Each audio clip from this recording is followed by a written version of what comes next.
ఎన్నికలు దగ్గర పడుతున్న వేళ సత్యసాయి జిల్లా పెనుగొండ నియోజకవర్గంలో వైసీపీకి భారీ షాక్ తగిలింది.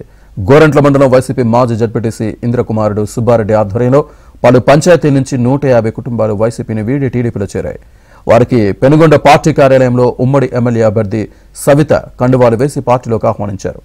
వైసీపీ హయాంలో అభివృద్ధి శూన్యమని, చంద్రబాబుతోనే రాష్ట్ర అభివృద్ధి సాధ్యమని వీరు టీడీపీలో చేరారని ఉమ్మడి టీడీపీ అభ్యర్థి సవిత తెలిపారు.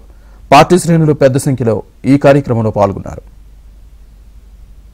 రాష్ట్రం అభివృద్ధి జరగాలన్నా, యువత బాగుండాలన్నా, మహిళలు బాగుండాలన్నా, వ్యాపార రంగాలు బాగుండాలన్నా, విద్యా సంస్థలు బాగుండాలన్నా, అన్ని వర్గాలు బాగుపడాలంటే చంద్రబాబు నాయుడు గారు ముఖ్యమంత్రి అవుతే తప్ప ఈ రాష్ట్రం బాగుపడదని తెలుసుకొని మళ్ళా సొంత గూటికి ఇచ్చేశారు. ఇంకా వచ్చేవాళ్ళు కూడా చాలా మంది ఎందుకంటే ఈ రాష్ట్రం ఈ 5 ఏళ్లలో జగన్మోహన్ రెడ్డి అరాచక పాలన వల్ల అందరూ ఇబ్బంది పడ్డారు. తెలుగుదేశం పార్టీ మేము అఖండ మెజార్టీతో గెలవబోతున్నాం.